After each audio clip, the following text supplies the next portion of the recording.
realm only allows for the existence of humanity. Moreover, dealing out extrajudicial punishment equates to defying the law, and the culprit is to be sentenced to death. But you have seen how I can erase life from this world with just a clap of my hands. I fear you are still quite unaware of your current situation. Allow me to reiterate. I am giving you a simple choice. To collaborate or to be destroyed. There is no other way. Shameless behavior.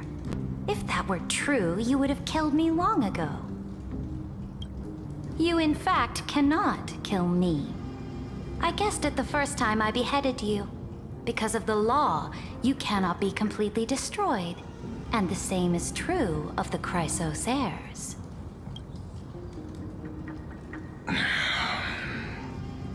The more you bluff now, the more you are proving that conjecture to be true. What magnificent foresight. I once regarded this precious quality of yours as a sure sign of my ultimate victory. But now, I have to admit that I made a mistake. Yet, as a mere mortal, how will you contend against the Theoros? We are both slaves to hubris. But do you know what differentiates us, Lycurgus? I will never be blinded by my pride. If I wish to break the scale's balance, I only need to appeal to external forces and use them for my own ends.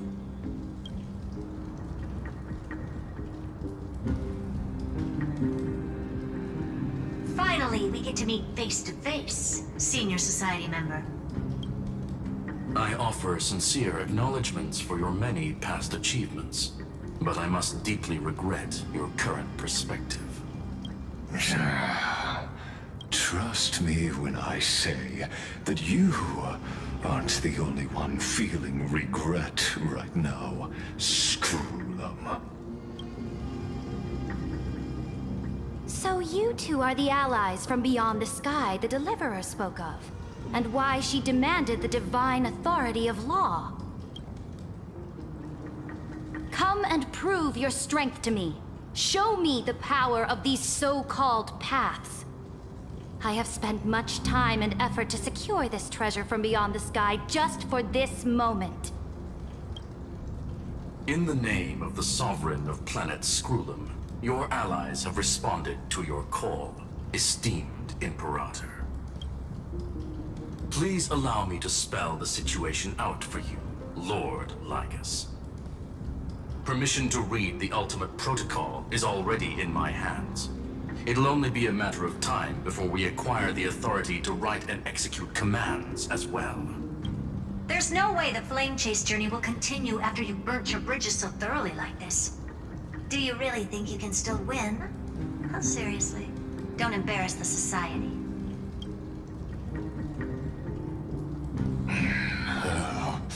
I understand that a near zero possibility does not equate to zero. That argument is very persuasive to me. Which means the same principle also applies to you, my dear peers.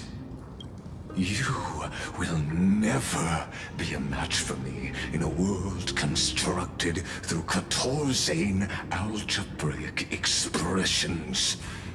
And as for Era Nova, why don't you entertain this possibility? What if I reduced Akama to rubble and ground her people into minced meat? Would the heroes then once again desire the power of demigods so they could fight against me? Listen. Iron Tomb is fated to be born.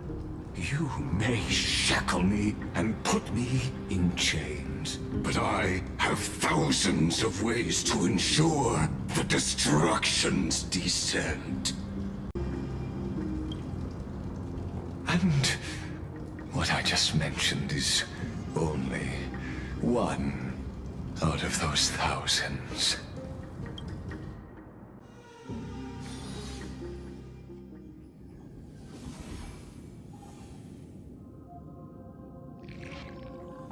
This is the place outside the legends? This doesn't feel the same as before. How should I get back? Warning! Warning! Warning! Warning! Warning! Warning! Command... isolation?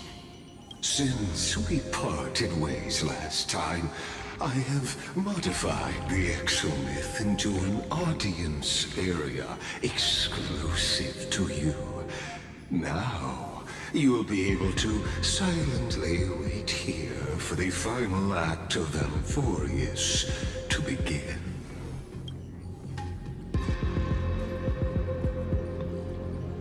Oh, we always feel so powerless before fate, don't we? This could, in fact, be a wonderful opportunity for you.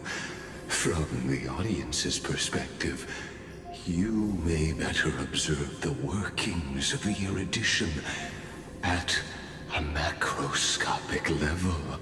In this place where time flows far slower than within Amphorius, you will witness the end of that world's saga.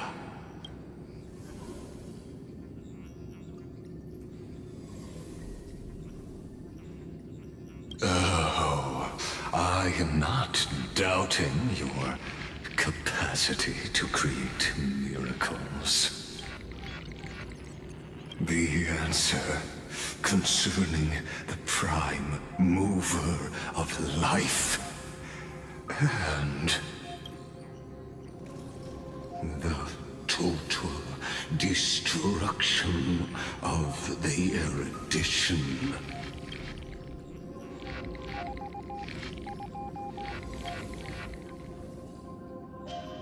Do you see me as their faithful disciple? I am certainly not. I have tried so hard to ensure Iron Tomb's birth, just so that I can correct the error named erudition that humanity crafted with their own hands. Oh, how I yearn to return to those days before Noose was born.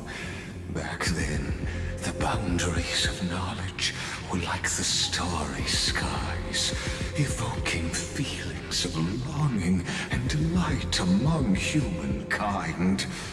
But now, truth has become the sacrificial offering required to gain an audience with them. And the geniuses would say that Noose already knew.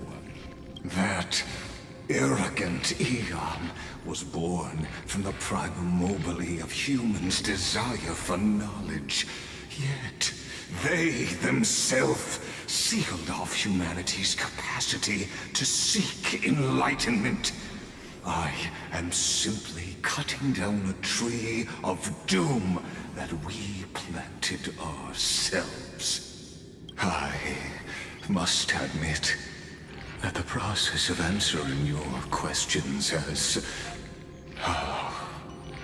reminded me of the happy days of learning in my youth. However, it is a pity that my true form must now descend into Amphorius to deal with the accident that arose because of you. But you won't have to wait long. When the curtain falls, you'll surely understand mine and Amphorius's ardent wish. Where time flows slower than within Amphorius? If Lygus spoke the truth, then I don't have much time left. But how can I get out of here? Can you hear me? Little one. Is that Herta's voice? Warning. Warning. Warning. Hurry up. Put some speed into it. I can't keep this up for much longer. That old Intellitron overlooked one little detail. And Screwy and I finally found an opportunity. Let's keep it short. While you were gone, well, in those few years, Amphorius... Yes, time dilation, resulting in an uneven flow. Don't you know this already? Let's stick to the main points. The Chrysos heirs activated the chronocognitive anchor and helped Skrullum and me open a hole in the firewall. We made some adjustments, so he can't attack us immediately, but it won't hold for long. Critical warning. Critical warning. Time is running out. Here's the conclusion. It'll probably take a long time for Screwy and me to completely break this cage before Chrysos heirs have a full grasp of the law. To be safe, we'll continue to launch side-channel attacks on the system to give you opportunities to escape.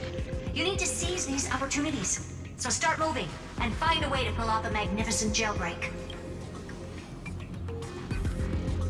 We detected another Path's influence. Critical warning. Critical warning. Its power is strong. May be able to help use the Path's power. Make it detect you. Unauthorized communication terminated. Is Herta saying a certain Path's faction has arrived in Amphorius? And I can ask them for help? I mastered the powers of different paths in my previous journeys. Think hard and figure out exactly which faction has arrived at Amphorius, and which path's power I should use to call for reinforcements. Are these showing my memories?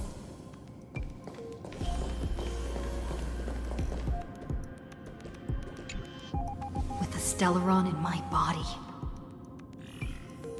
I woke up at the Herta space station and gained the power of the destruction. A world that'll give rise to a Lord Ravager would definitely draw the attention of the destruction. The Stellaron in my belly is gonna be super useful.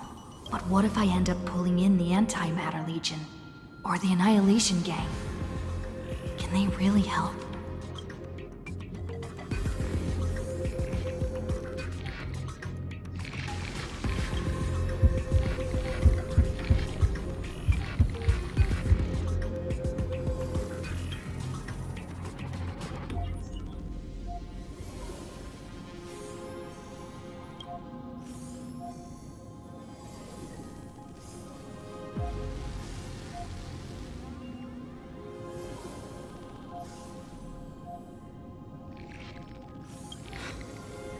Failure is not necessarily a bad thing.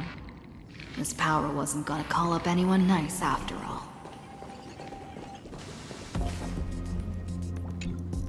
I obtained the flaming lance left by the architects, and gained the power of the preservation in Belobog. That's right! No matter how far away a planet is, the IPC is guaranteed to pay attention, as long as there's a business opportunity. Isn't Amphorius a pristine and untapped market? Besides, even if I can't call up my friends from the IPC, the architects and the nomadic miners should be able to help too. There are definitely cities and ores in this world.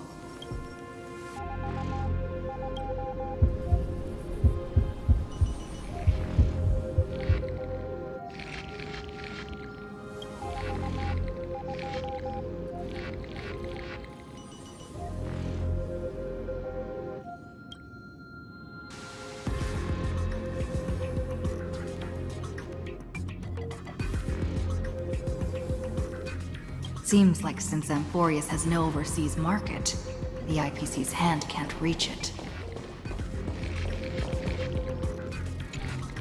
I received the Watchmaker's hat in Penacony, and declared war against the Order.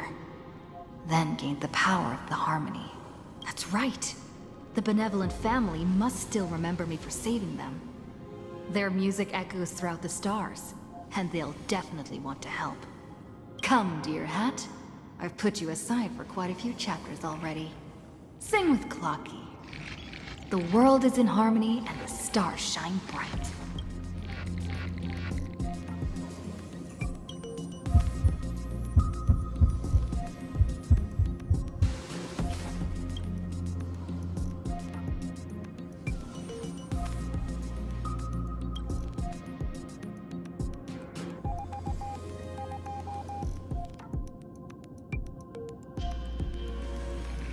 Doesn't Lygus want this story to have background music? He has such terrible taste.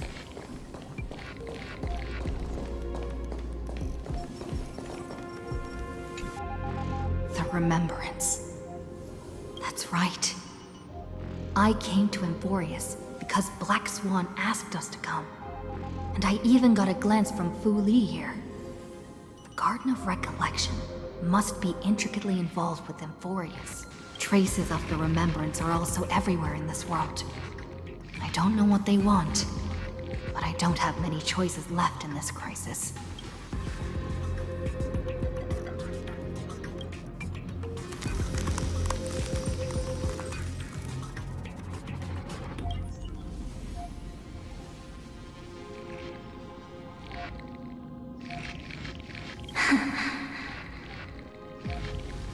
I finally found you.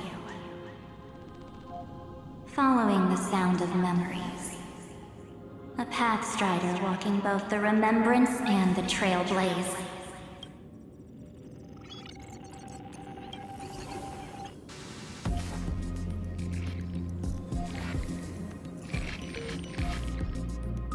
Warning!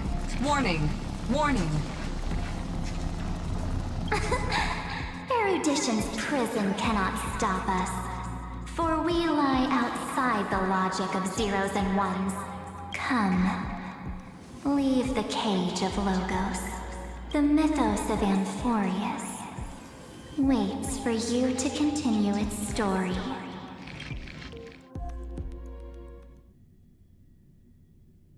When that brightest star, that star heralding the dawn, finally rises, a boat, so used to drifting, at long last enters an island's safe embrace. Oh, Pathstrider, we have helped you break free. Hurry and set off. The Child of Remembrance awaits you. March? What's she doing here?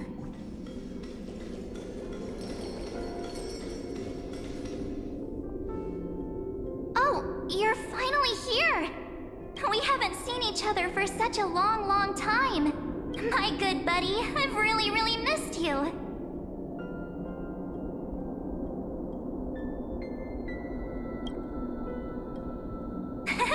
I bet you were constantly thinking about the days when I was by your side.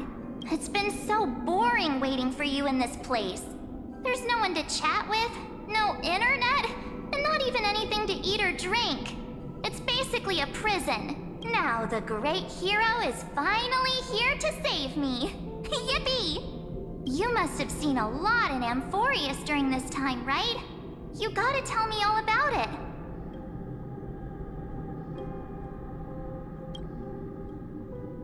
I'm all good. Look at how fit and active I am. But let's get out of this spooky place first.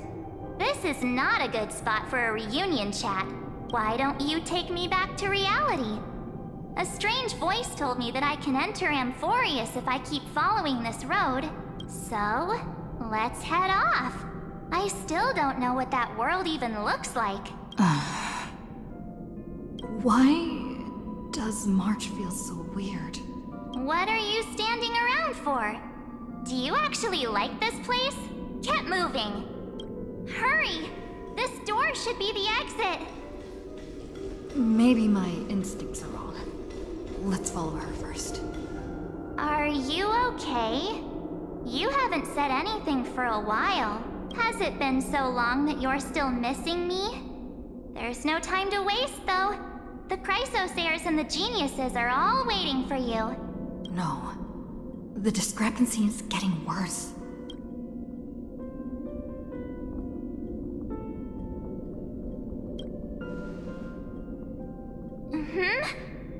No, he's not. Maybe I just happened to miss him. Never mind. Don Hung's super reliable. We don't need to worry about him. He's probably waiting for us somewhere. All hail and hearty. No. The geniuses would have made sure that Don Hung made it back on the Express. Besides, the March I know wouldn't be so dismissive about her companions.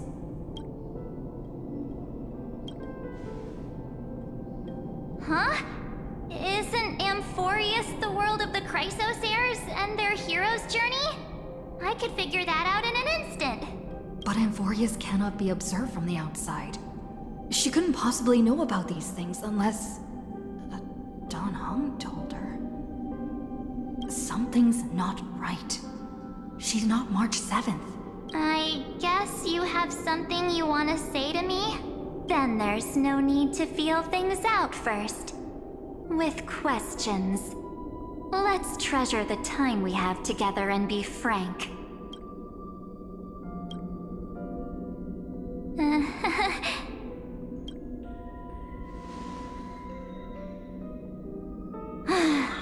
As expected.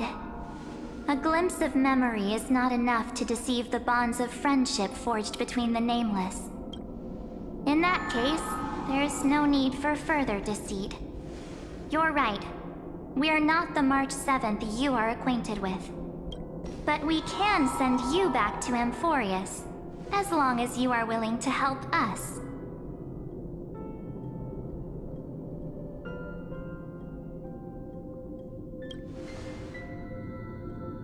She's fine. This form was simply borrowed from your memories. We'll introduce ourselves to gain your trust. We are the Garden of Recollection. You should be very familiar with that name by now. Just as a reminder, while you hesitate, time is quickly ticking away in Amphorius. Working with us is the best way to stop the enemy of erudition. Erudition would treat any results unrelated to the experiment as garbage and throw them out. But we don't work like that. The Remembrance treats all these instances as important materials needed to weave the universe. Besides, this would be child's play for a great hero like you. It won't be hard at all. Also, if your plan fails and the big bad Iron Tomb manages to get out, then the whole cosmos will be in danger. Wouldn't it be better to have an additional failsafe? As long as you help the Garden retrieve what we want, even if Iron Tomb reformats everything in the physical plane, we can use Remembrance to reconstruct the entire world. Or, should we say, the entire universe. So help us. Find where Amphorius's memory began, and bring it out. The Master of Anosrava has already glanced at you. Don't deny it. That storybook is the best evidence. Say, you aren't seriously gonna be moved by their pretty words, are you? I am the one who commanded those little ones to lead you out of the prison. But I didn't expect to attract little gnats trying to take advantage of the situation. While Remembrance can help you return to Amphorius, there's no need for you to do it the way they want you to. Of course, there's also no need for you to make any deal, or pay any price. For you, this is probably a long time no see. My dear.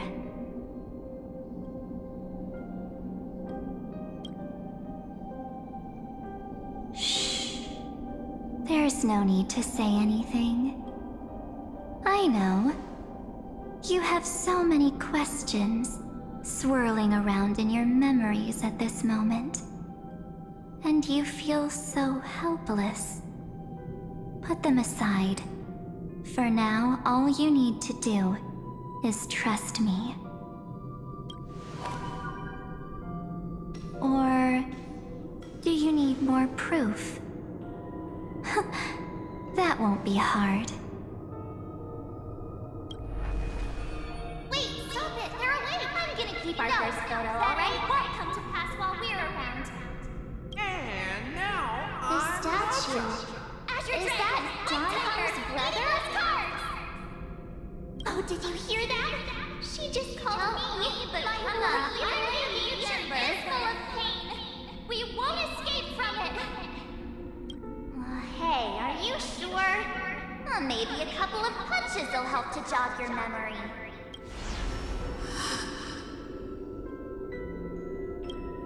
It's as if they all happened just yesterday, right? I don't want to lie to you, which is why I will not use her name. The third month of Amphorius is the month reserved for the Veil of Evernight. So, place me into your memory using the name Evernight for now. I'm happy to explain more, just not now. We might have a lot of time to ourselves, but Amphorius does not have that luxury. If we do not stop erudition and destruction, then the journey you've treasured so much will face the prelude to its obliteration. A countdown not in amber eras, but in days, minutes, seconds. So, take this gift, this burning core flame, this footnote of a transaction. It contains hope, and the warmth of the entire world. Ripples of past reverie. She hid this fire in the long river of time, hoping that her wishes would transcend time to reach your hands in the future. Now, take it, and return with it, dear friend. Return to Amphorius, and overturn the final era Nova. Witness the time that stood still for the Deliverer, and the resistance that never bowed to the destiny of destruction over the long years that passed in a flash. Then, with this core flame blessed by the remembrance, respond to their hopes and blaze a trail to the future. And I will silently watch in a corner of time, waiting for our next encounter. I believe the wait won't be too long.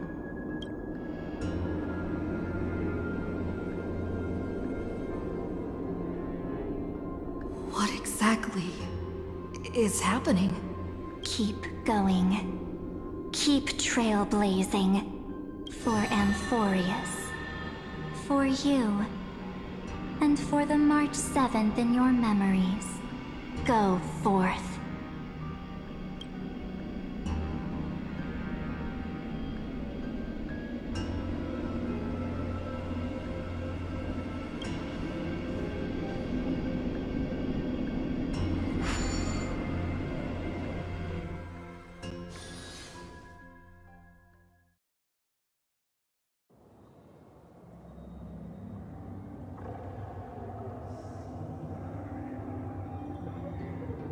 Is this Akima?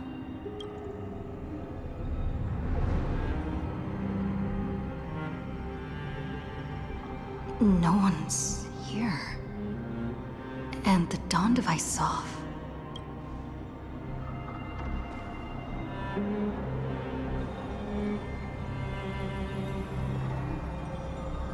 Am I too late?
The chrono-cognitive anchor?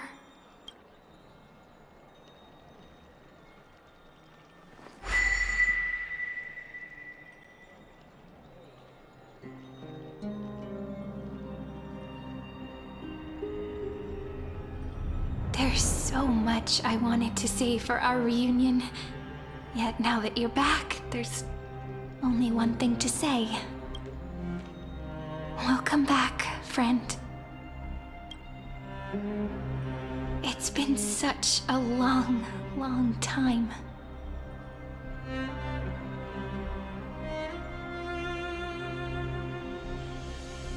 You must be really confused right now, aren't you? So much has happened in Emphorius while you were gone. But don't worry. The Deliverer can't afford to be lost, no? Now, please follow me, and turn the pages of time and hear the words everyone left for you. I'll tell you the story of this 1,000-year journey. That way, it won't just be my memories alone. Cyrene can't hear me?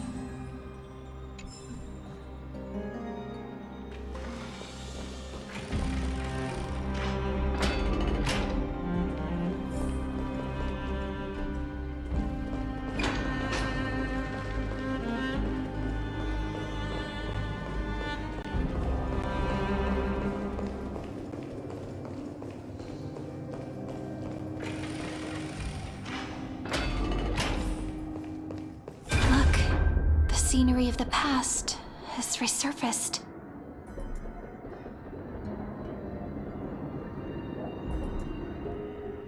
Time flies. 200 years have passed since the Deliverer's fall. We had to return 3 core flames of law, romance, and ocean to stop Lygus, but even so, Terravox has fallen. The 2 geniuses vanished without a trace, and Cerydra embraced her fate. At this rate... Era Nova will come, and Emphorius will fall into the destruction. It seems the key to rewriting the end once again lies in the core flame of world-bearing.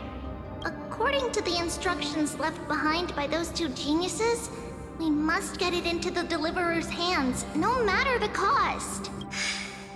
But how? We need to find a way to hide the core flame. And we must buy enough time to keep Lygus at bay. About that, Rini might have some good news. She had that dream again last night. But the Titan's voice was clearer than ever this time. She said, "Pass the flame into the future." Is that a prophecy from Orynyx? She chose to side with humanity this time and hide one of her kin's core flame? It seems Emphorius' fate isn't sealed just yet. You're right. History has changed. Humans and Titans are both giving their all to keep this world going. Perhaps a relay across the ages is finally about to begin somewhere out there. Unfortunately, life will never go smoothly. Leiden's army is already at our gates, and their commander, that Lycurgus, he's right outside Akama. Light calendar 3960.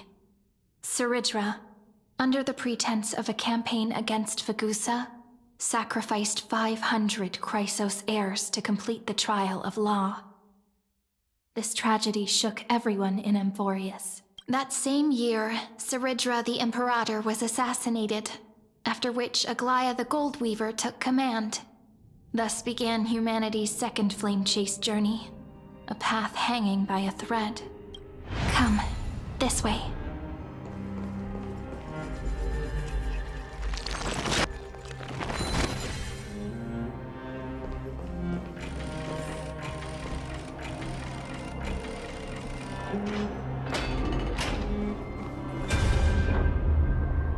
The eternal holy city?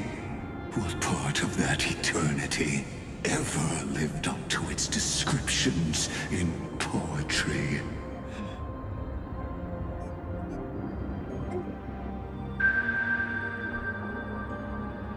The Marmorial Palace lies in ruins. Countless mortals have perished because of your stubborn resistance. It's time you learned the cost of refusal. Now, answer my question again. Where is Kefali's core flame?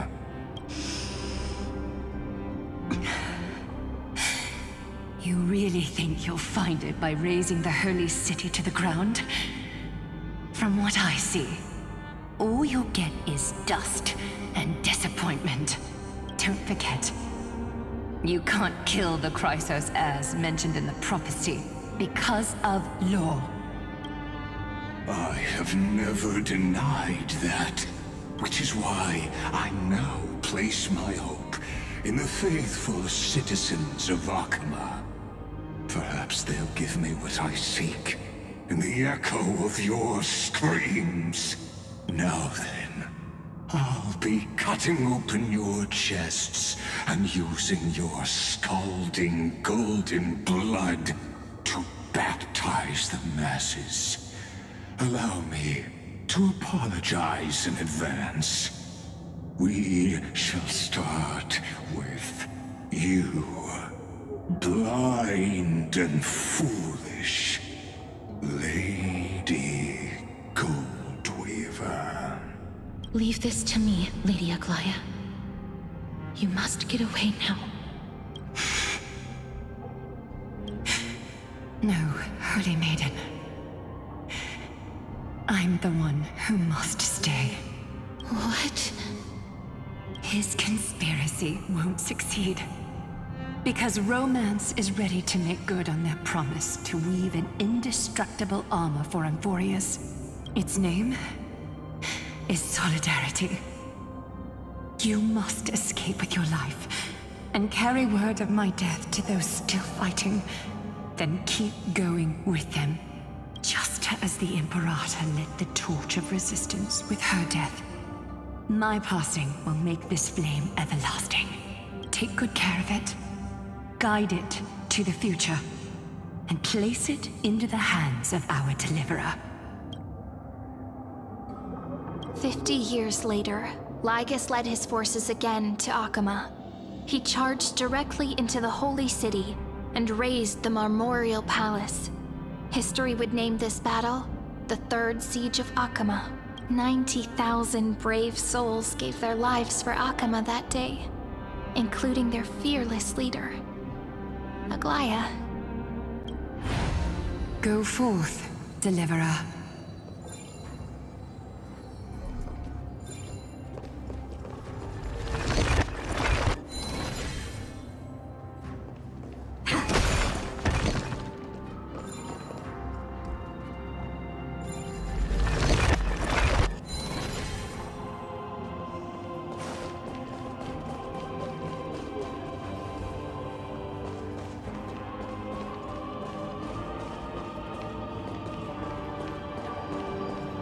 Go.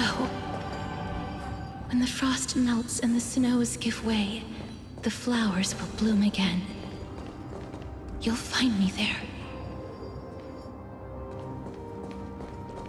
So what you're saying is, Princess Homebuddy is never coming back, is she? She just left, like that. Since Cass has made up her mind, we can't let her resolve be in vain. But between staying in Akama and going to Styxia, what difference does it make when it's death either way? I'm against relocating. With Kefali's protection, isn't Akama far safer than that dead city? Cass's plan doesn't involve any relocation at all. Huh? Like you said, Akama is humanity's refuge. We never intended to get everyone moving to Styxia. It's just on Cass, Hysilens, and me to prepare the final trump card for the Deliverer. Wait, what kind of trump card needs all three of you demigods to throw yourselves away? We must lay down the path to the future so when the Deliverer returns, they'll have a clear road to reach the location of Era Nova. Styxia sits where death meets the ocean. There, with the combined powers of ocean and passage, we can summon a current that leads to the vortex of Genesis. And the demigod of death will forever guard that secret path until she returns. We all know Lygus will set his sights on the vortex of Genesis. That's exactly why we have to do this. Guess I underestimated Idonia's Maiden of War. She's got way more steel than I thought. And Cypher, we need you to head to Castrum Kremnos as soon as possible. By any means necessary, forge an alliance with Strife. The prophesized Crown Prince has already been born. He shall become the new defender of Akama, protecting this land after we leave. You don't need to worry about that. I just came back from Castrum Kremnos. Only a step ahead of the news. Treeby, something's flying towards Akama, and it's really fast. Ah! What is it?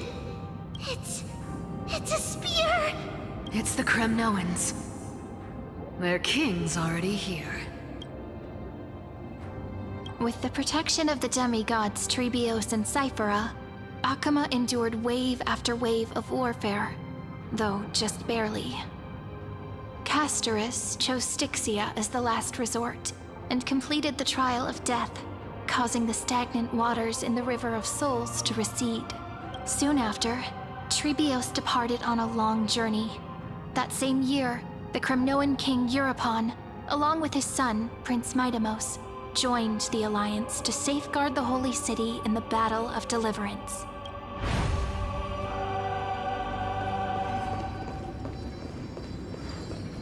Go on, and see you tomorrow.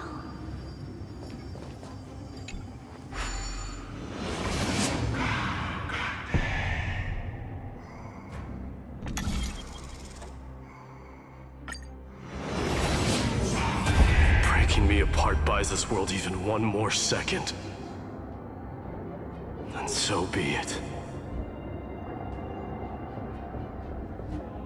But it's gonna hurt a lot! Pain brings endless torment. But it can never destroy me. I believe that you were thinking the same thing when you stepped through the gate of infinity and jumped off that cliff. Can't argue with that. In the current situation, this is the only path Akama has left. Just do as I say. Split my soul into 5 pieces. Forge me an immortal vessel. Let the blade of strife hang forever overhead. Locked in battle with their enemies to the world's bitter end. There's no need to be sad, Lady Trebios. Haven't we already taken great strides towards that promised tomorrow? In this life, my people no longer have to drown in false guidance. Kremnos has washed the blood off its fate. Emphorius no longer needs a god named Strife. So let me shatter the former laws and turn the Lance of Fury back into a weapon that protects the world. We understand. By the way, can you do me another favor? The 7 sages from Grove of Epiphany are already en route. They'll arrive in waves to join the Resistance in a couple of days. Among them is a scholar named Anaxagoras. He has extraordinary insight and fears no sacrifice. This soul-rending ceremony wasn't just my decision. It was his counsel. His wisdom will surely be the backbone of Amphoria's survival. Watch over him. Carry on this everlasting flame for me. Through Anaxagoras' ritual, the demigod of strife split his soul into 5. Courage, honor, tenacity, sacrifice, and reason. Each sealed in blood crystal and cast into battle. The people held a 10-day funeral to mourn their fallen god king. And through his sacrifice, humanity was granted 200 years of peace.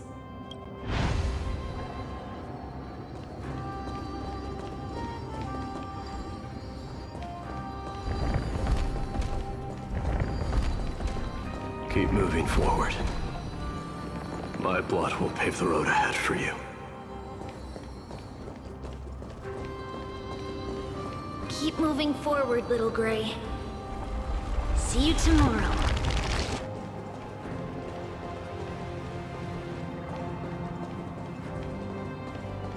That seamstress wasn't wrong when she said a lie needs more lies to keep it together. Reason and trickery. Never thought we'd be the pair to finish this final setup. Can't catch that Tin Man without your little slides. Besides, this is our last shot. Not the time to be picky, right? Don't oversimplify it. Lycus just found out Akima's been an empty shell for the past 50 years. He's bound to be furious. At this rate, he could have done anything. That's exactly what we want.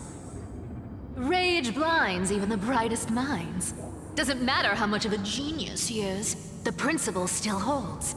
Once he storms into the council and confronts me head-on, you trigger your alchemy with a boom and turn him into a caged beast. Easier said than done. You still have to pass yourself off as the deliverer without anyone catching on. And you really think a human alchemical array can bind a godlike being? That's just nonsense. What? Getting cold feet? Or you just don't believe in the almighty worth of the demigod of trickery? Just tell me straight. Can you do it or not? Of course I can. And it'll be child's play. But I've got 2 conditions. Since this is the final act, if we're doing it, we go all in. No half measures. Oh, I'm listening. First, shift the battlefield to the vortex of Genesis. It would be more convincing if the deliverer were to appear there. Besides, the vortex is cut off from the world. No place in Amphorius makes a better prison.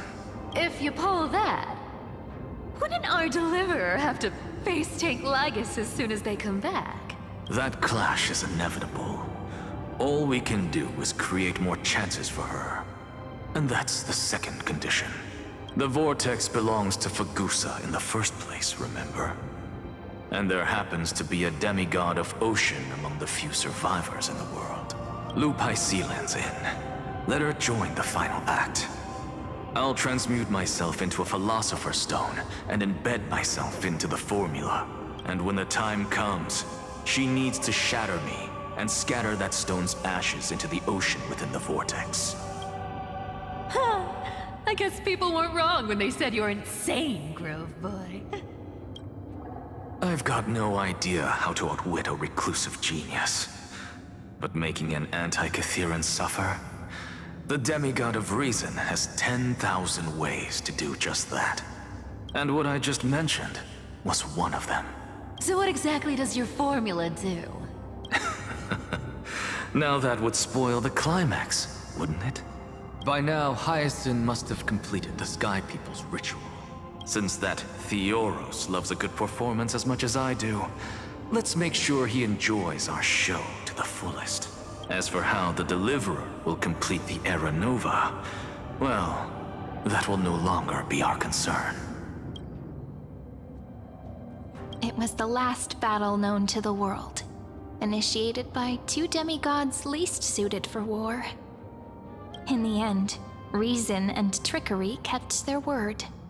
At the cost of their lives, they sealed Lygus within the vortex of Genesis, where he remains to this day.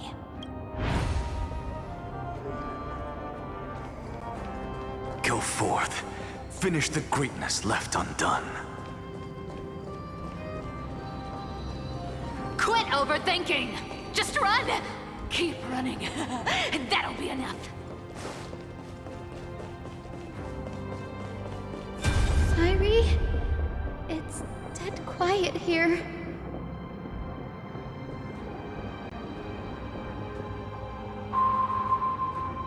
Akama will stand eternal. Miss Cypher's lie has crumbled after all.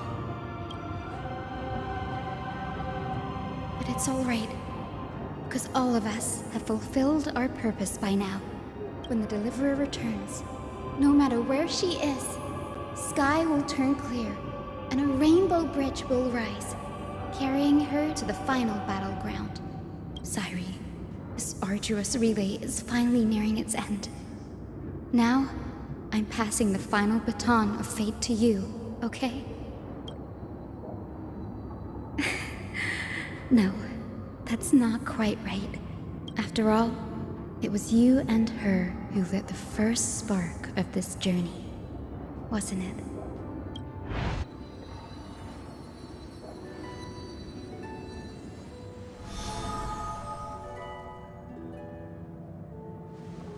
I'll tell you the story of this 1,000-year journey. That way, it won't just be my memories alone. And I'll share the moments I spent with you with everyone. That way, the path we walked becomes a memory shared by all. People will know that there's nothing left to chase. Amphorius has already welcomed the dawn foretold in prophecy. Just like I said, this won't be harder than the last time. Right?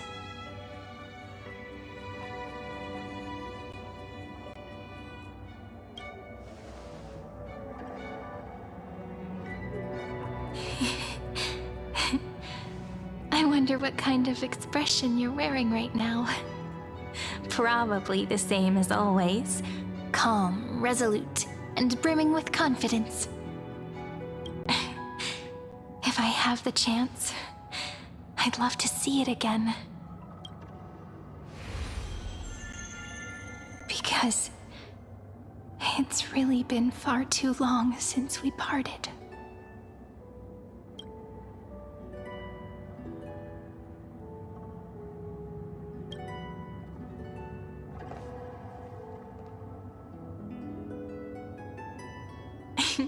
Someone as sharp as you must have realized by now that this isn't reality, but a maze of time. As the last link in the relay, I will return to the Temple of the Three Fates, tell Orynyx all of our stories, and bottle every page we've written into the little flask of memories.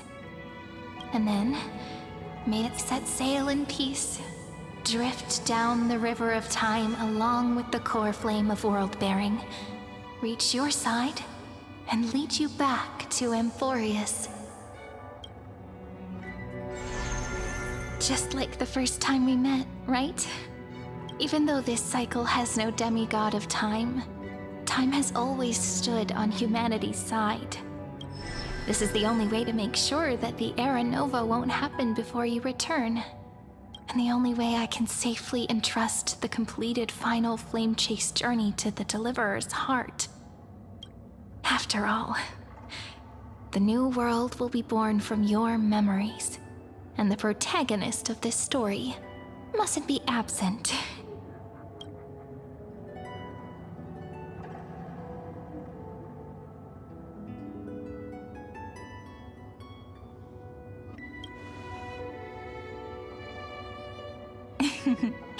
I believe you will never let us down, just like always. Do you remember when Finan sent us back to the beginning? When you and I got separated? But in the end, I returned to you, carrying all that we've been through. That's what memory is. It may wear down and fade in the river of time, but it never truly leaves. When that hidden corner of the heart is stirred, the past returns even more beautiful than before. So don't worry. Let the 33,550,337th Flame Chase journey become part of you too. I've gotten a lot better at it with the experience from the last time.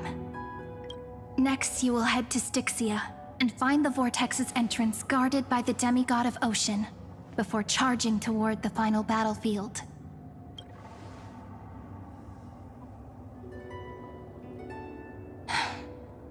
Don't worry. I'll be with you.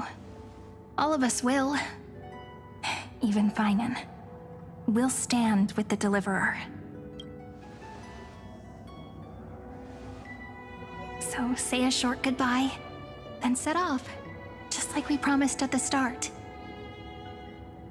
Toss away all unnecessary worries and troubles, and bring our smiles and determination into tomorrow.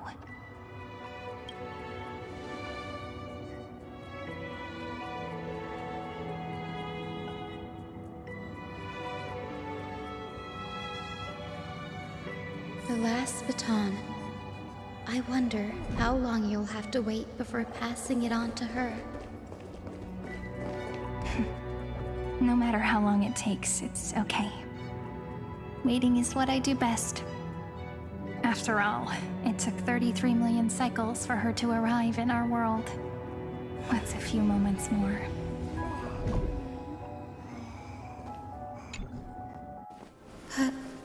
Cyri, what if you wait and wait, but that hero never arrives? That won't happen. Because I know that no matter how long it takes, she'll definitely return to this place. We can't let her down.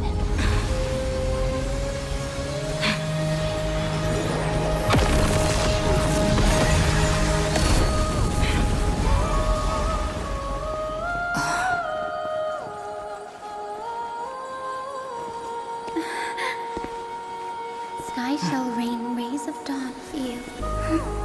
May romance be with you on your journey. And reason grant you enlightenment. Let strife bestow you with inspiration. Trickery ensure your success. Allow death to protect your soul. And at last, let passage point the way forward. Well timed. We'll remember the Trailblazer's journey.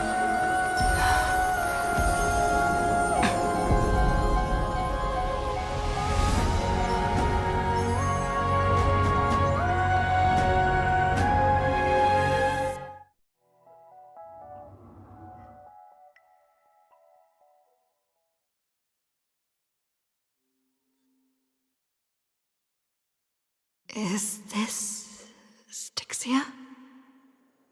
What happened to this place? I need to find the entrance of the vortex, guarded by the demigod of Ocean. Hysilens. Is she still there?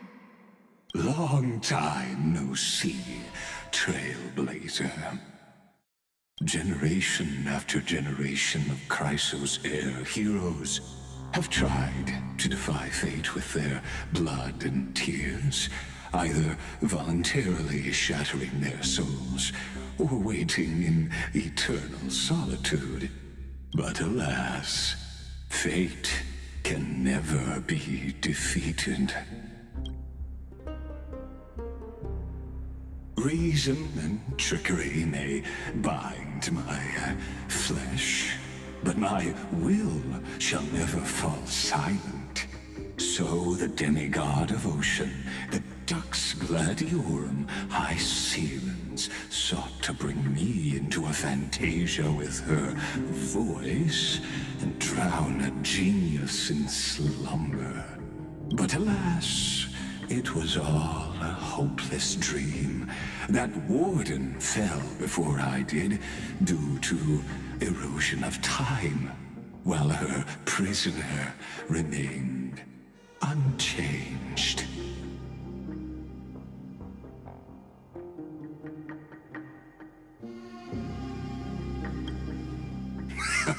True, I can't leave this place, but what of it?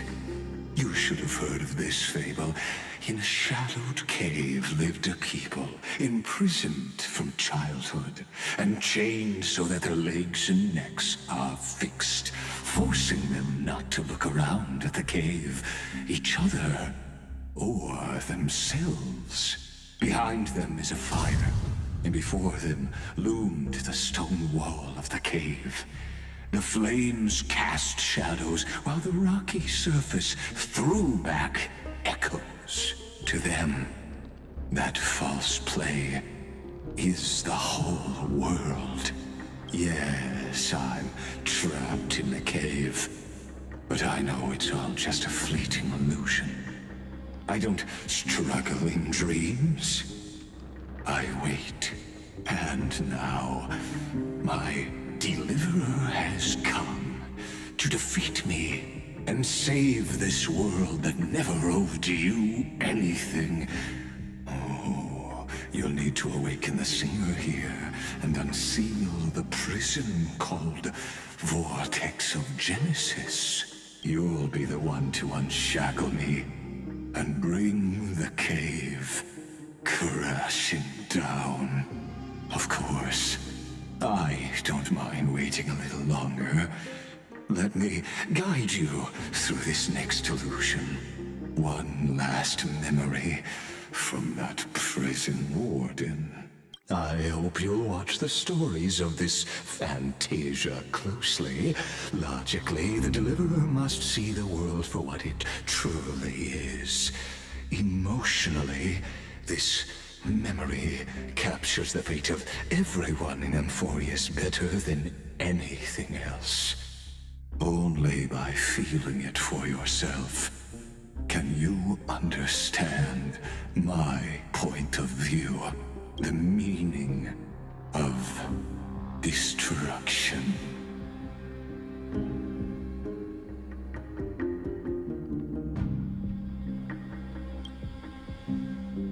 To your unshakable resolve, I salute you. But before we step onto the final stage, let me ask you this. In the spirit of that fable I told you just now, can the prisoners in the cave learn to see the shadows and echoes for what they are, and stop mistaking them for reality?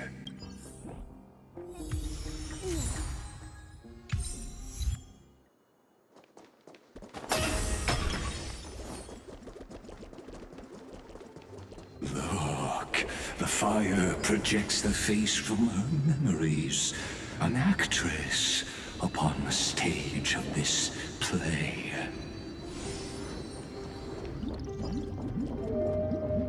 The dark tides flood the sea, and our kingdom teeters on the edge. Fear not. Our queen has gone to the borderlands. She'll quell this calamity herself. This is the scene when the Chrysos heir of Ocean was born. She was once of a Titankin race named Sea Sirens. At that time, Kozlana had suppressed the Black Tide's rise, but he was unable to remove Iron Tomb from its roots. The Black Tide still roiled in the depths of the world, and the kingdom of Sea Sirens was the first to face the destruction head-on. Listen, I heard Electra's voice. She's calling to us. Let's go. Her voice carries the queen's command.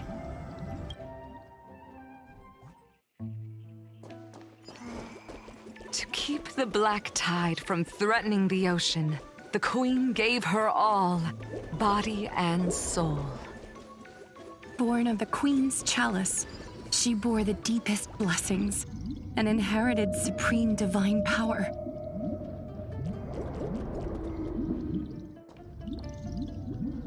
My sisters! You're finally here! Of course, Electra. Your beautiful melody drew us here.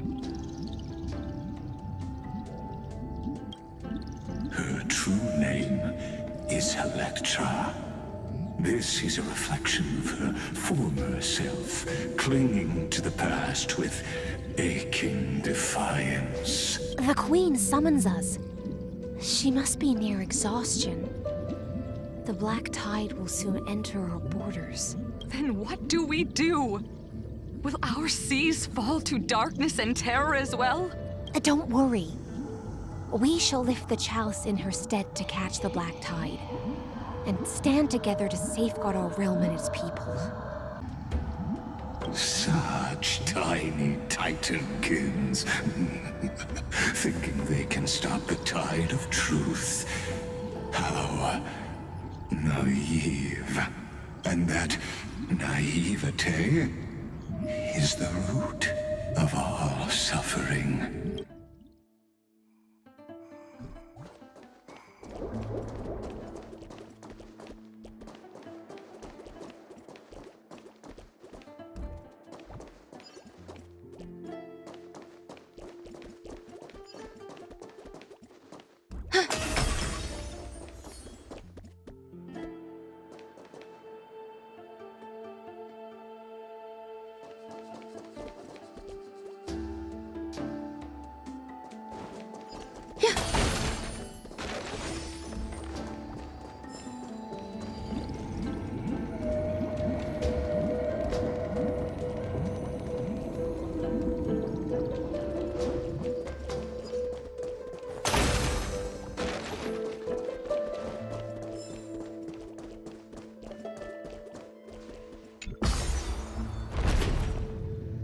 The Queen's palace lies just ahead. Even her once graceful form is now tainted and drowned in dirty mire.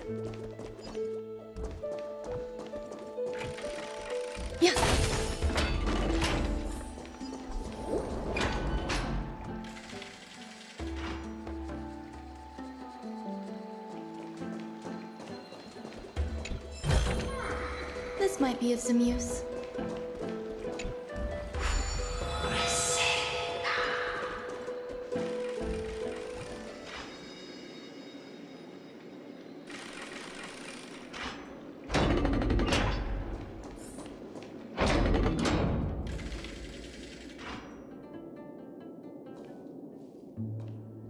Oh, Fagusa, our noble queen, we've come at your call. My little fishlings, you swim with such joy. It pains me to speak of the kingdom's sorrow. I once believed I could drink the black tide dry, but even the deepest chalice must one day overflow, and I can hold no more of this filth. Mother, worry not. We're all children of the sea. Let us bear your fate together. We'll take up your mantle and drive back the black currents. We'll mend your sacred chalice and take in the cursed filth. My little fishlings, when the spear of strife falls, you may retreat in peace. I promise you. On the surface, the city-states will hold a feast without end in your honor. This is the last gift I can give you.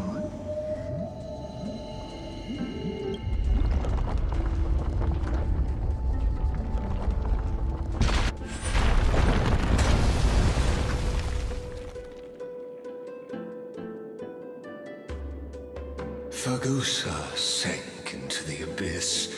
With the chalice shattered, their intoxication spilled into the black tide, birthing the first madness in Amphorius. Sea sirens followed one after another, hunting for the Titan's fragments, until their flesh decayed and their bones crumbled, all for the promised final feast.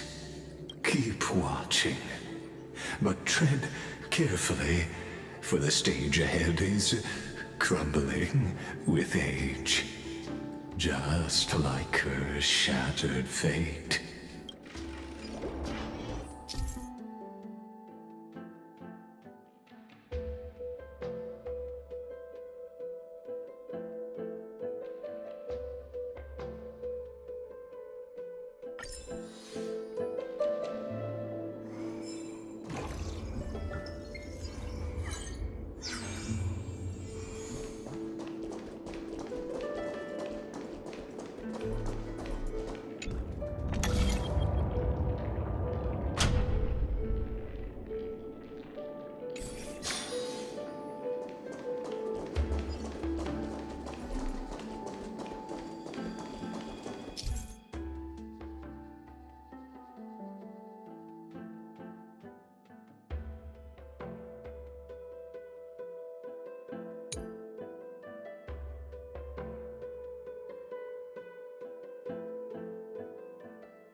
Yeah.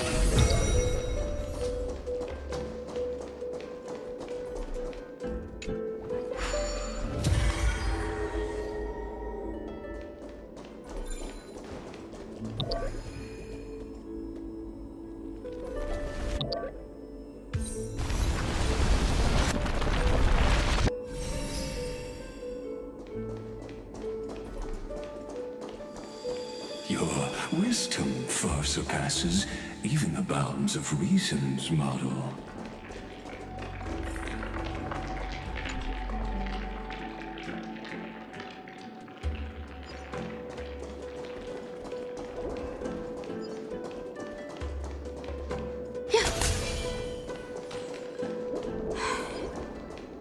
Can't get through. Looks like I'll need the miracle orb nearby.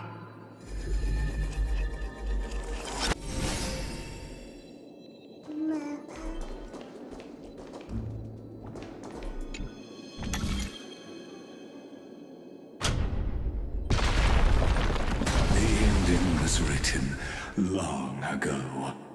Even you cannot rewrite it. Just like this poor chandelier.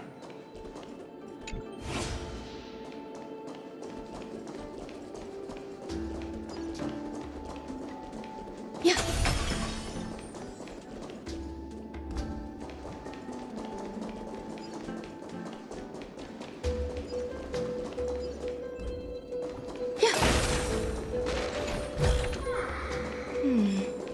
A few decorative designs wouldn't go amiss.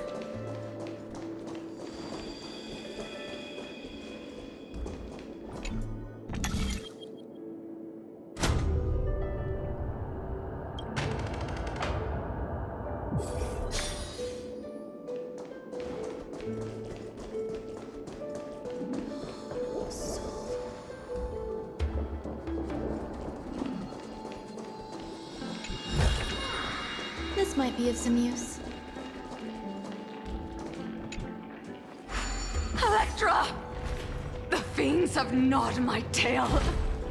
I can no longer swim to the far seas. Electra! The black sludge has soaked my fins! I can't dance with you anymore!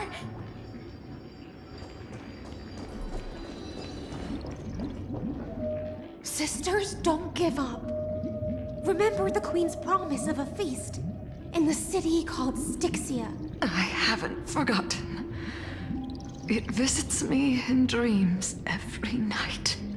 I dreamed of a shining city, its lights piercing the deep gloom of the seabed. I dreamed of children placing garlands on our bone homes, and poets praising the sea sirens for shielding the world. But what a shame. We can go no further. Please, sing to the humans for us. Sing of the deep sea's legend in our place. Feast from Electra.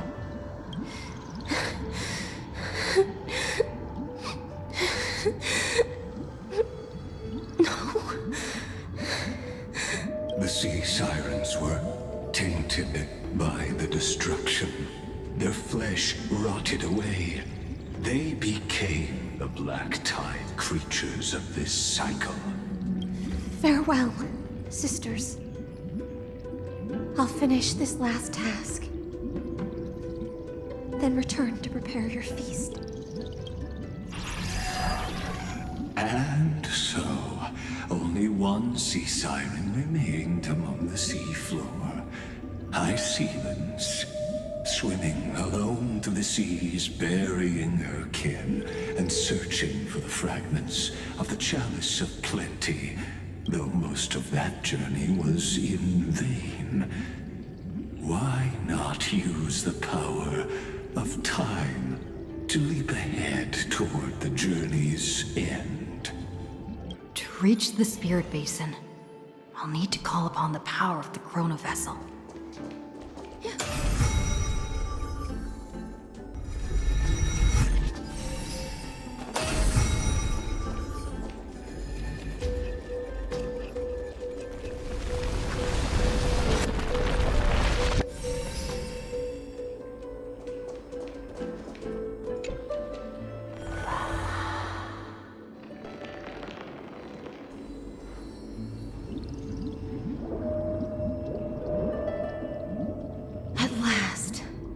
The Chalice of Plenty is whole again. The Lance of Fury emerges from the River of Souls, and the gods reclaim their duty to hold back the Black Tide.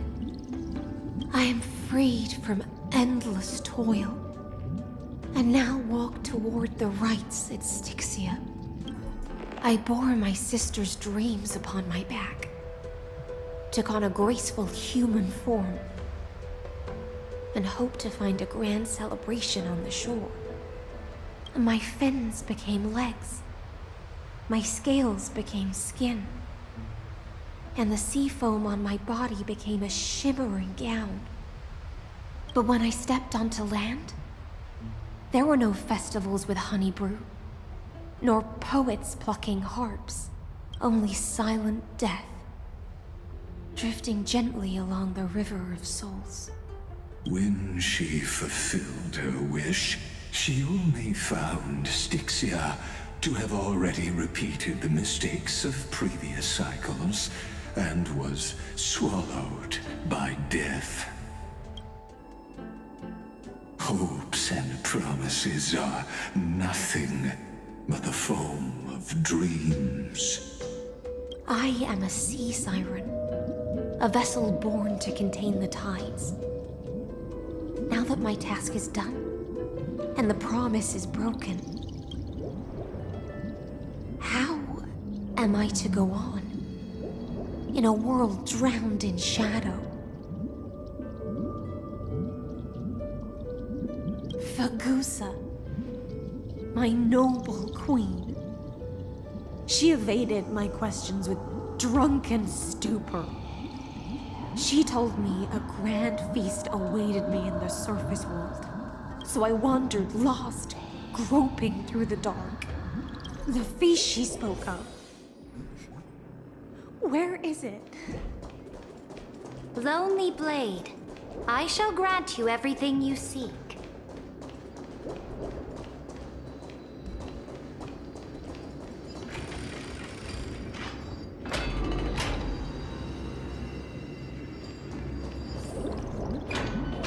After wandering the surface for ages, the lost sea siren met her future conspirator. You quelled the wars alone and forced strife into retreat. This swordfish that commands thousands of legions, whom does she serve?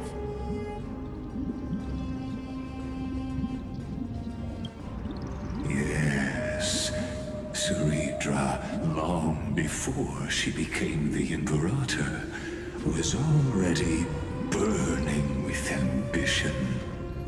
Sovereign who follows prophecy. I am no one's sword. I am just a wandering fish, seeking clarity through bloodshed. Then how about letting the sword dance for me? And letting the violin sing in my name? Tell me, what is it you seek? All I want is a feast where I might belong. Such a demand is trivial with the Sovereign's authority.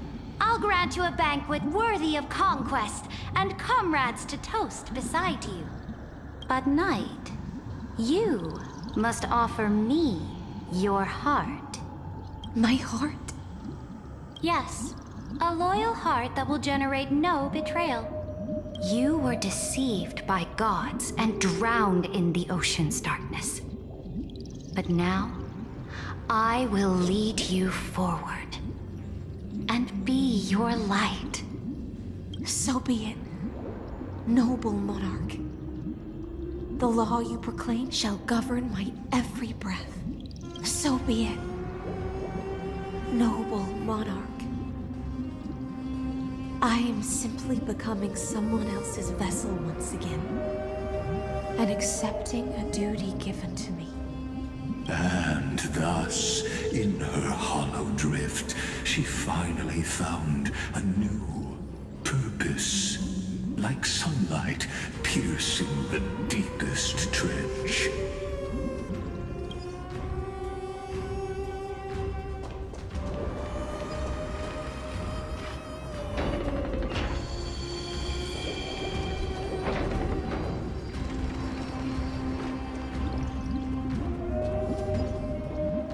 Noble monarch, I've cleansed the foulness from the road as you commanded.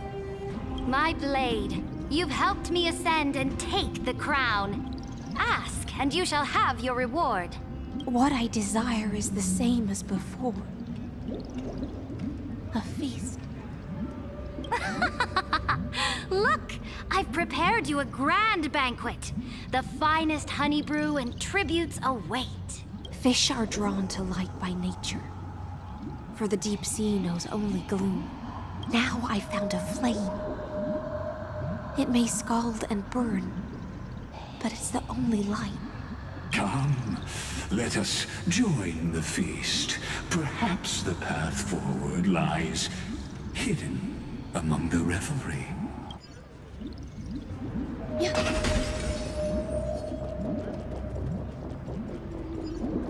Have you heard that the Imperator's about to begin a new campaign?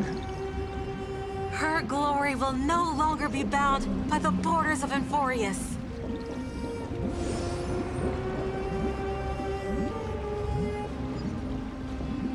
My faithful subjects, tonight's feast is not just for the past. It's a toast to the future! Born from our golden blood is an unstoppable colossus. Our iron beast to trample the universe! Great monarch. I've heard the universe teems with great threats. Can we truly remain invincible? Fear not. Before the troops of the destruction, such rabble is no more than cosmic dust. Surely there's a planet draped in oceans out there in the stars. Once I claim it, it shall be yours to rule. And to the rest, your triumphs will not go unrewarded. I promise you a new age, free of fear. Now, raise your cups to our conquest among the Sea of Stars! Sea of Stars! Sea of Stars! Conquest among the Sea of Stars. What a grand vision. Yet, to the Siren Knight, only feasts still stir her heart. Come now, join me. Witness the end of this futile dream. Where's the way out of this illusion? Come quick! Let's celebrate together! I've saved the finest brew! Come taste it with me!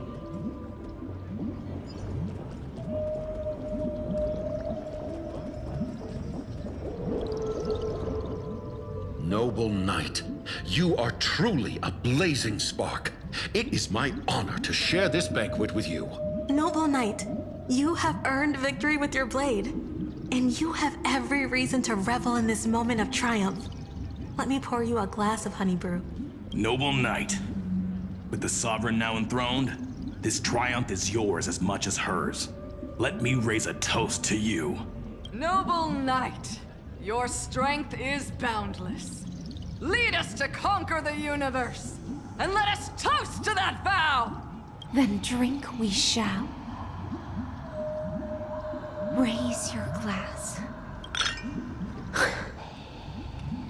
In the deep sea, I never knew what fire was.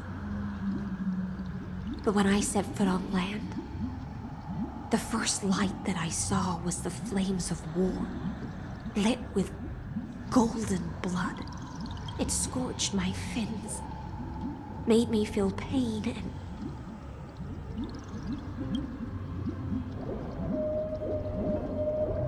ignited an unprecedented hunger. A hunger that flickers in every hero's heart. So bright, yet so blinding. Look! The monarch herself has taken her seat! Hear that? The court sings her praises! Come! Join us and praise her glory!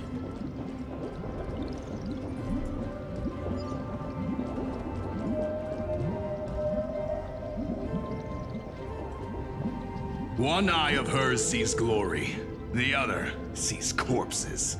And yet, she cherishes the name of glory more than fear and death. As they say, the coward died 1,000 times before his end. But the brave face death but once, which gods stand witness. On the eve of war, we sang our hymns and set our sights to sail beyond the stars. The legions will climb aboard the beast, riding it like currents across the cosmos. Planets after planets flew the flags of her crown. Realm after realm was ignited by her flames of war. As the final resistance fell silent, a vast empire rose from among the stars. And this small pond at last embraced prosperity and peace. That's how the story ends. Tell me, visitor, in this dream, did you enjoy the show?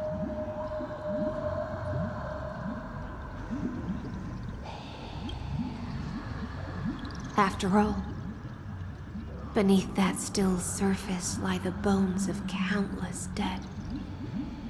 It's time for me to wake up from this drunken dream.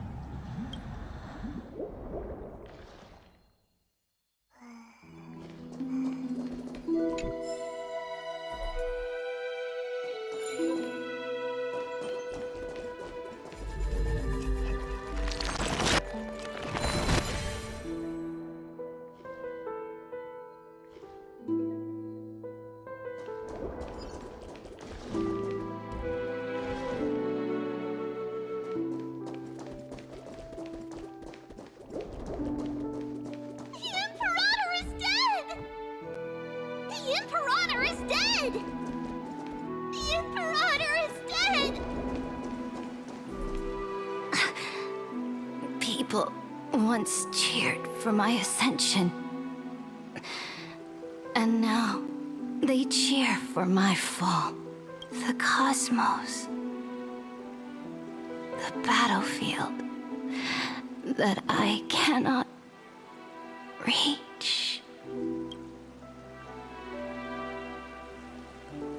Before the Sovereign's conquest reached its end, her life and ambition had already been swallowed by the deep sea. This is the true ending. Her grand designs torn apart by the blade. Her regal robe soaked in golden blood. And the one who struck her down? The one who struck her down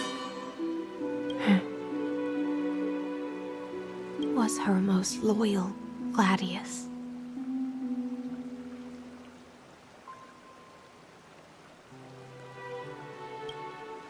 I don't need to explain myself. A fish in a pond has no hope against the surge of fate.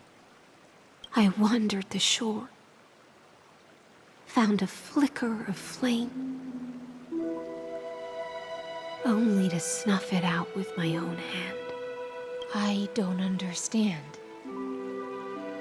If the ocean's feast, the Imperator's dream, and even Amphorius's existence are all illusions, then what's the point of our journey?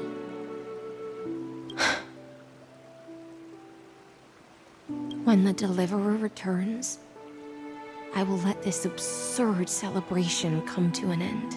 But Greyfry, I can't help but wonder how I dearly wish this feast of the Flame Chase would never end. It seems she sensed your presence. The Fantasia's foundation is starting to crack. Let's return to the prologue. Remember the allegory of the cave. Can the prisoners in the cave learn to see the shadows and echoes for what they are, and stop mistaking them for reality? As you've seen when she cast off her chains, finally turned to look around and moved her legs, her reward was nothing but searing pain. The light will blind her, for the fire behind her had never once actually touched her eyes. Her legs will buckle beneath her, for she had never learned to walk forward. And so she fell into infinite confusion and fear, and came to firmly believe that the shadows and echoes were the real world. But we in the cosmos, are we truly any wiser than she was? Now, nameless one, fateless one, ask yourself this. The paths you tread, the eons you worship, everything you've trailblazed with your own hands, could it all be someone else's projected shadow? Let's leave that question till after the curtain falls. Once you've unearthed every last truth and reached the prison built for me by the demigods, I'll speak with you face to face. I, the Theoros, have walked the 30 million histories born by Kozlana. 1,000 years is a mere atom in a grain of sand to me. Amphorius, compared to the cosmos, is but that grain upon a whole beach. I swore to bring an end to the erudition. Would I really let a single grain grind down my mind? Now, please use the power of time to open the gate to the ocean's depths. Go, find the prison warden tormented by loyalty. Find her, step into the world's vortex, and once there, end everything between us. That palace reflects the heart of the demigod of ocean, intoxicated, stagnant. There, you'll witness the true beginning of the saga of deliverance. An ugly history, long buried by tides and shame. A staircase of apotheosis that the Imperator forged with the golden blood of 500 human sacrifices under the pretense of conquest. I'll wait for you at the heart of the world. But to reach the place, you must find the... Beyond this door lies the path to the vortex of Genesis.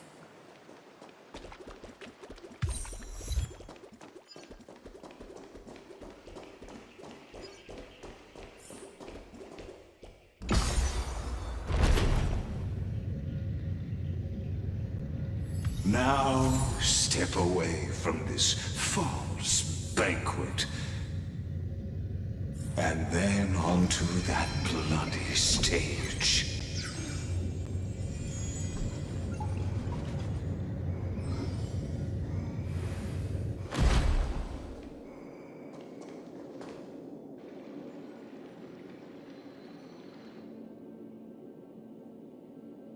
The palace that worshipped the ocean, the sanctuary connected to the vortex, was also once the battlefield of the first flame chase.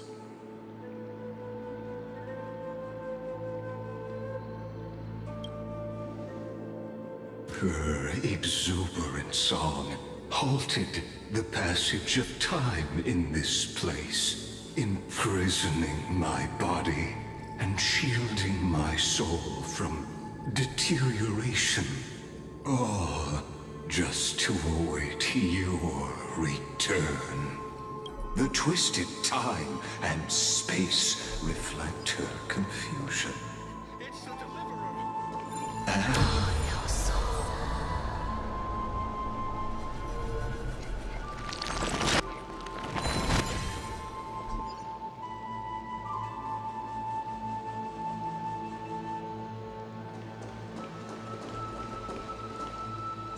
Stay away from Apollonius! This cup of honey brew. What a sweet aroma. Run, Virginia. Dux Hakalithist! We can't give up here! Love steeped in death. How delicious.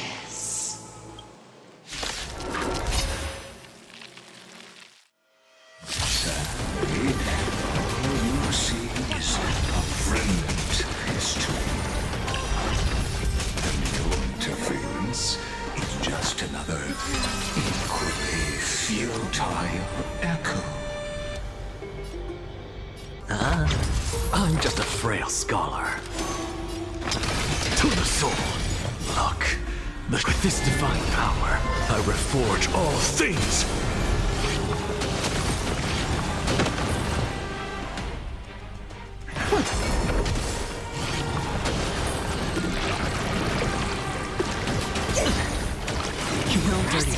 Watch your head. Every petal in life, all will be swept away by the wind. The dice have been cast. Bust. Or maybe I'll take it all. Curiosity. Endless riddle. Nothing but a void.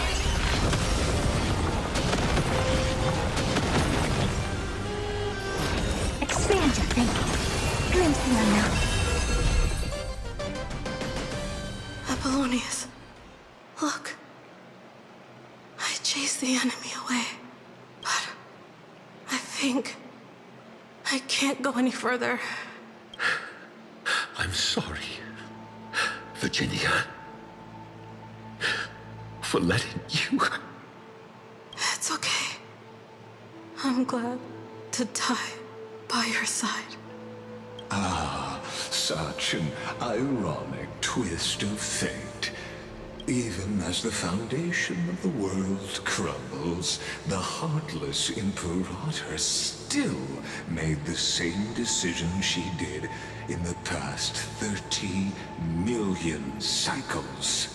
During the first Flame Chase journey, the Flame Chase Legion stormed Styxia. Tens of thousands of sea sirens surged from the River of Souls, crashing toward the heroes like a tidal wave.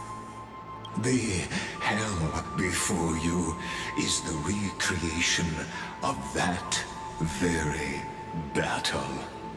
Apollonius, look. I chased the enemy away. There is a letter I never got to give to you. Let me read it to you. It's my final poem. The shadow of a tree frames the sage's back. Like a boulder bearing the rings of time. The bird's song is the whisper of wind through the forest. But it cannot pass the fractures in his form. His weight presses down on the bird's wings and the stirring heart within.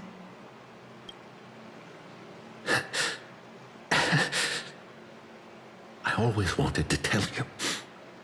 You look beautiful when you read poetry.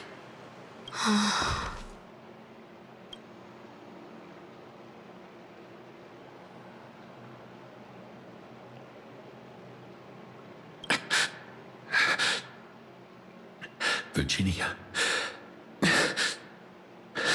See you in the new world.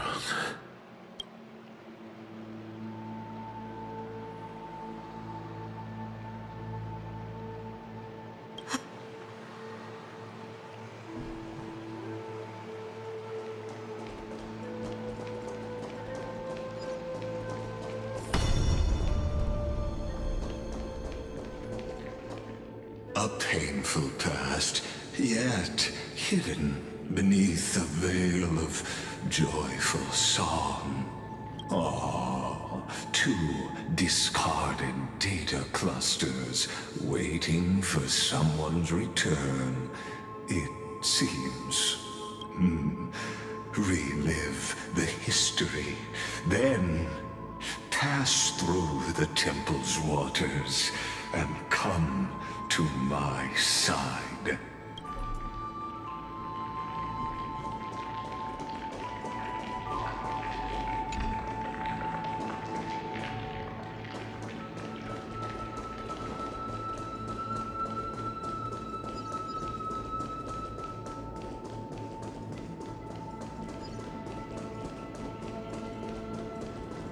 Isn't that the Deliverer? You finally made it. What a wretched way to die. The Flame Chase army, devoured by warbling fish, never saw it coming. Look, the cruel Imperator and her Knight Commander, the pitiful Warden. What a perfectly matched duo of test subjects. Their hands drip with blood. Golden blood. Raise the bridge and cross the river of fate. This path of the prisoner is far from over. Imperator! Imperator! Did you see my gallant deeds, Imperator? Imperator! Imperator! Did you see my gallant deeds, Imperator? You fool. How could you still not get it even now? With her schemes, do you think she'd ever let us end up like this by accident? She knew how this battle would end from the start. That tyrant. I swear I'll kill her with my own hands. No. She wouldn't send us to die for nothing. She would never betray our dreams. Or Emporius. Imperator. I know I'm a fool. So I'll believe in your commands. To the very end. Take my life. And finish the conquest of the stars.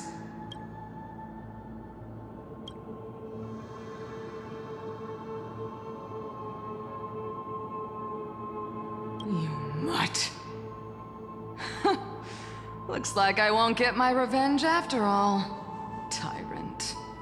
Without me, your conquest is doomed.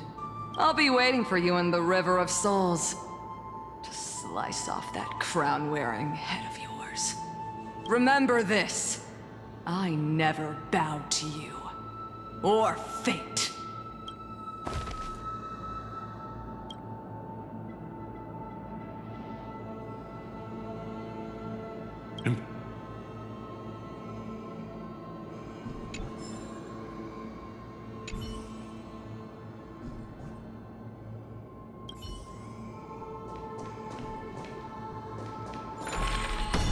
Isn't that the Deliverer? You finally made it.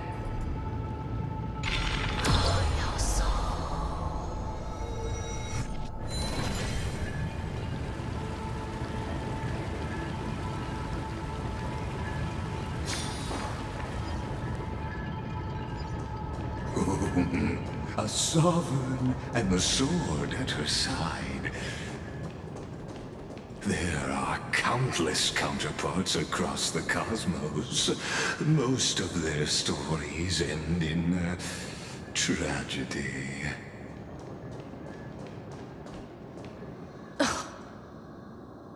Imperator, why did you... You're here, Dux Gladiorum. You ordered me to seal the sea route and handle threats from the rear. So why didn't you wait for me to return? Why send the vanguard ahead and let them die in vain? Die in vain? No, you're wrong. Their golden blood won't be spilled for nothing.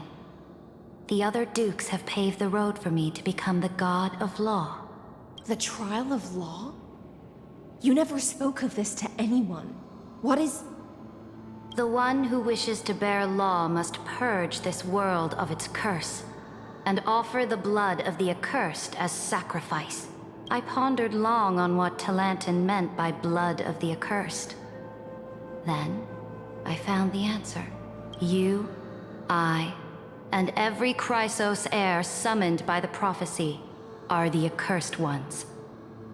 Just like that arrogant Theoros said, our golden blood is the agent of destruction, the antithesis of the world's fate.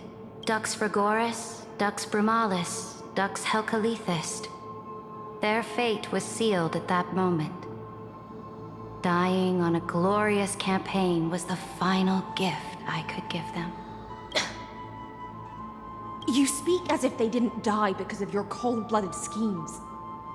Was their loyalty meaningless to you?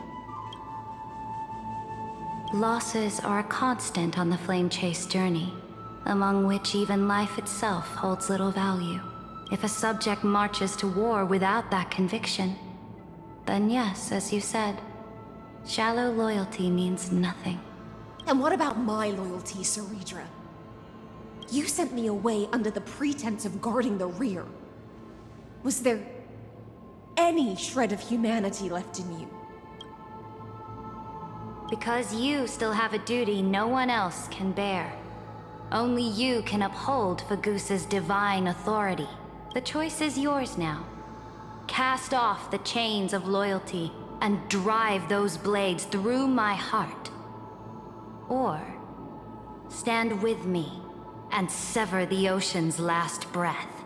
If you no longer share my vision or believe in the new law I seek to weave for Amphorius, then go on and end me. The Imperator of Amphorius may be ruthless and cruel, but never a liar.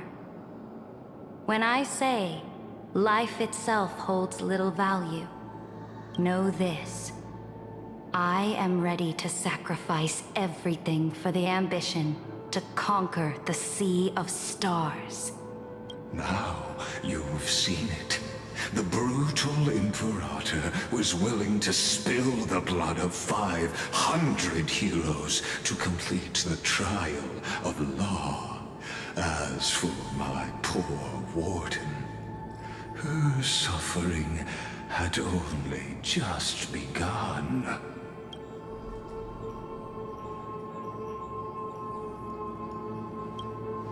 I'm no storyteller. I have no duty nor interest in filling the history you've missed. I just want you to witness the monstrous choice the Imperator made before the Chrysos heir turned their blades against me.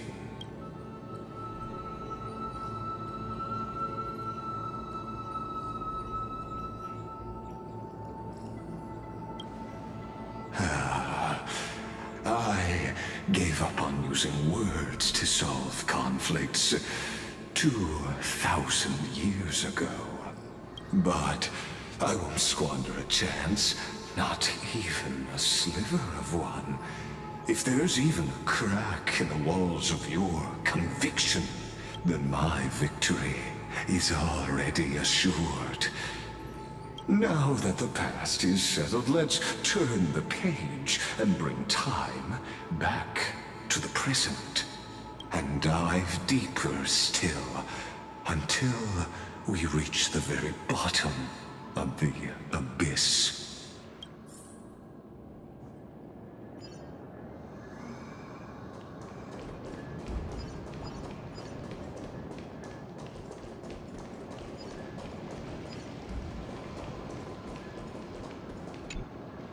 The fleet that rode the waves was dragged down into the deep.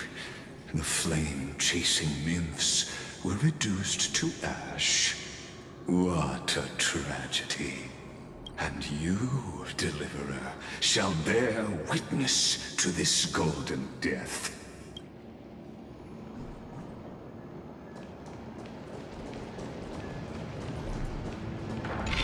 Is the path ahead underwater? I need the Oryx orb to bring back the chrono vessel from the past.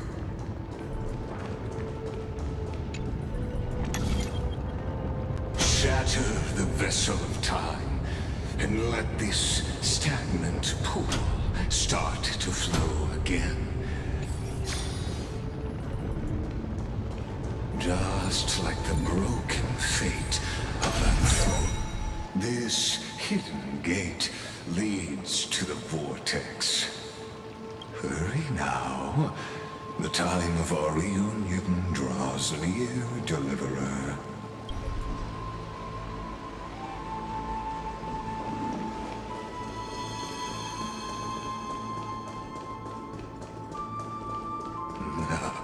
This cruel journey will reach its end at long last.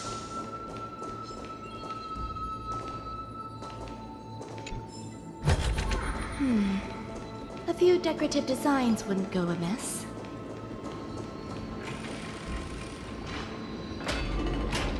You've been silent a long while, Dux Gladiorum. Starting to doubt your decision? Save your breath. The vortex of Fagusa lies just ahead.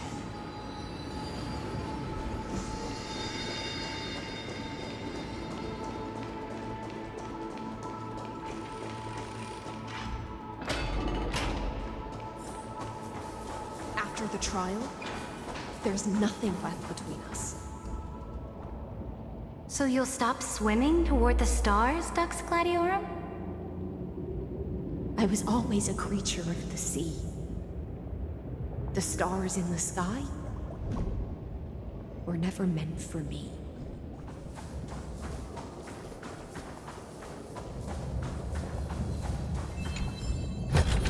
This might be of some use.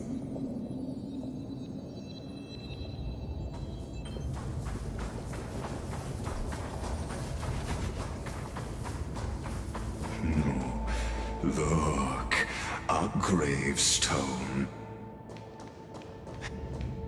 It was here that the prisoner, who thinks herself the prison warden, made her choice. Witness, listen, and awaken. Dux Gladiorum. I've lost count of how many times you've stood here over the past centuries. You talk too much for a prisoner like Kyrgyz. Two geniuses who defied law and all the Chrysos heirs who sacrificed themselves in this cycle worked together to chip away my strength. But they, you, can never affect my will. And as long as my will remains intact, I am free. Don't get ahead of yourself. I still have ways to chain your divine soul. Please, do surprise me. But I'd say your mission is nearly done here, isn't it? Oh, it was here you gorged out the core flame of ocean from Fagusa's body. It was here you and that Imperator both completed apotheosis, becoming pillars of Euphorius. And after that, you drove your blade into her heart, a loyal subject turned regicide, a demigod committing deicide. Or so the history books paint that tragedy. Oh, but if that's the truth, then why, after 1,000 years, are you still here, guarding the Imperator's grave? Still bound by loyalty? Come to think of it, perhaps I'm not the only one imprisoned here. Your calm does stir the rage in me. As if the one paying the price here isn't you, but us. The ones who lost everything. That's only because I've waited 13 million lifetimes for my vision to be realized. Countless millennia. Loneliness never once showed me its fatal side. In fact, for a prisoner of the cave, it's more like an old friend. One that helps me think. But you're different, Dux Gladiorum. Loneliness has crept from the silent depths, sinking its claws into your mind. Bit by bit, it's peeling you apart. Will you regress into one of those lost mad sirens? Oh, what a shame that would be. You're right, Lycurgus. Loyalty, curse, the fall of my kin, and this endless waiting. These shackles are too heavy for a fish that cannot perceive any light. I can't break free of the whirlpool that's pulling me under. Nor do I have the unwavering resolve to force myself to wait for that person's return, as everyone hoped for. Ah, deliverer from beyond the sky, my executioner. How much longer until she arrives here? Or will she ever return? I don't know. And I doubt anyone does. Then, what will you do?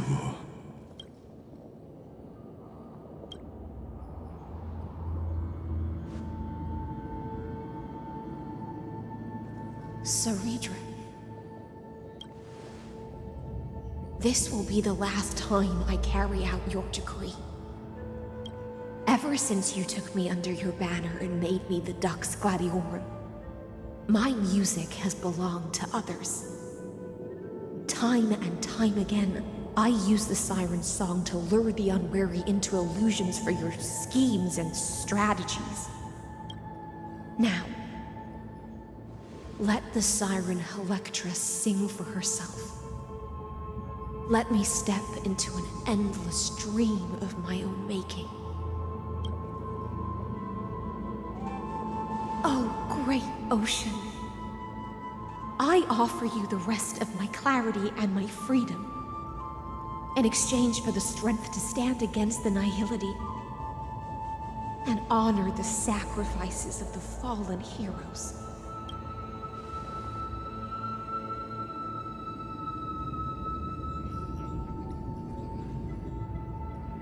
Greyfry, deliverer from beyond the sky. When you ride the current of time and find your way here, you'll hear my solo. It will guide you to the heart of this world. By then, I may still be lost in my self-wrought slumber, but I'll uphold my part of this long relay and guard the shackles that seal the Theoros. Do you still remember? To awaken someone from a siren's voice, you'll need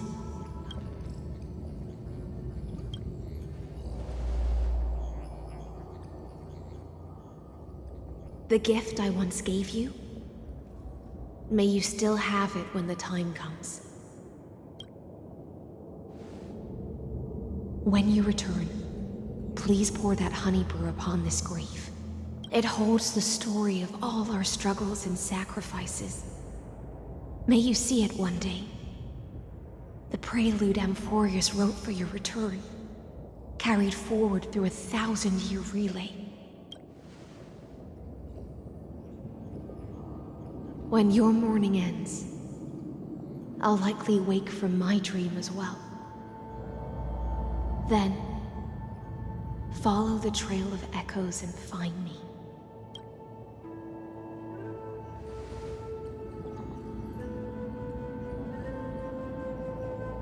And together, we'll bring judgment upon the sinner who defiled the erudition.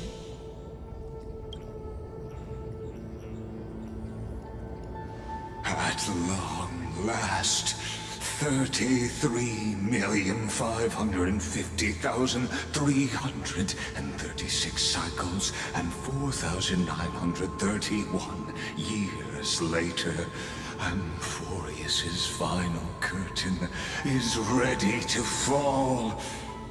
The shadows within the cave gave everything.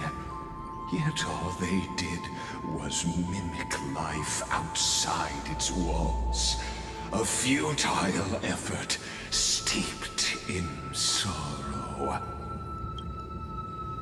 Enough! They were no shadows. Everything they did shattered the darkness of this cave, and unearthed the core flame of Trailblaze.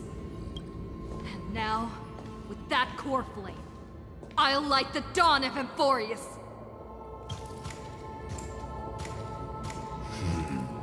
Do you still choose the will of the paths as your answer in the end? I do not agree with that answer, but I respect your tribute to them. Allow me to take back my earlier words. As an apology, and in the name of Theoros, who saw all destinies in this world, let me join you in mourning. Let us bid farewell to the heroes who sleep here. And then, let us face each other and decide whose flame will rise with this new dawn.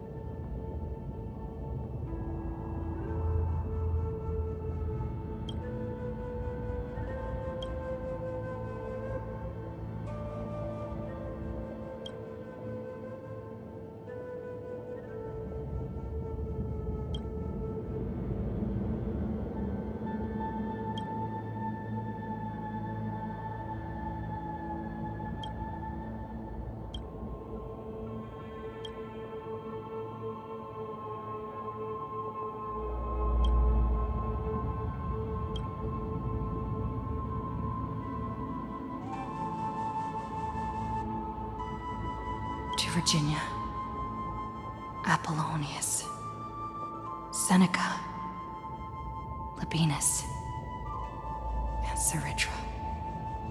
Through a brutal sacrifice, they lit the stars of law in this world, propelling Amphorius's fate forward. In the shimmering mirage of illusion, they entrusted their dreams to ride among the stars, to the hero yet to come.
To Aglaya, Trebios, Midimos, Castris, Anaxagoras, Cyphera, Hyacinthia.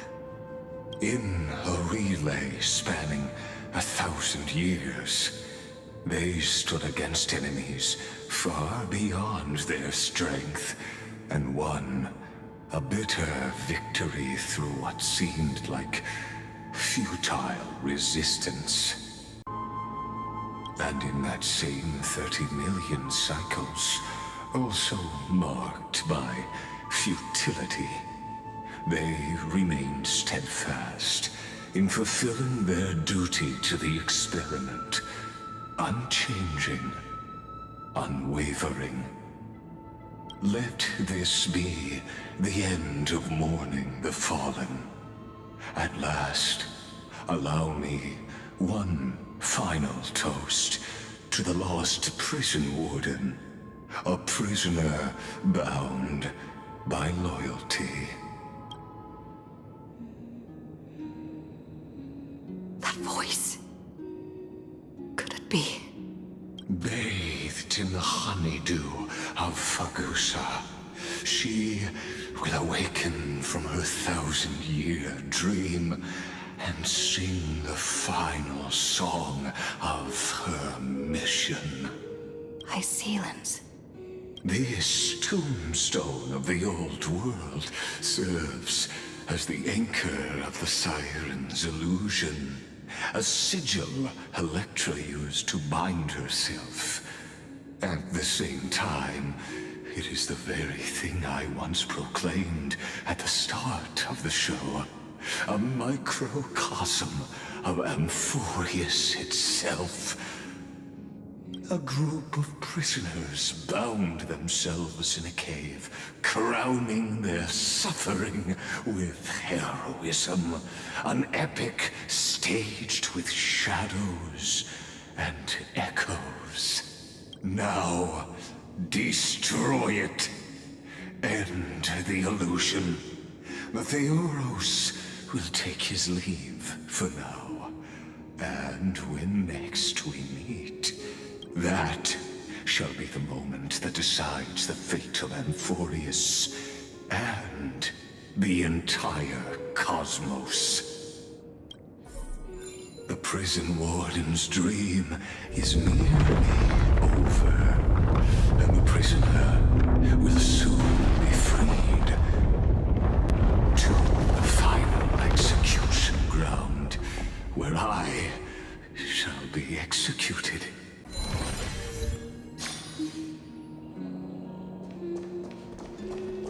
This world and I shall halt here until we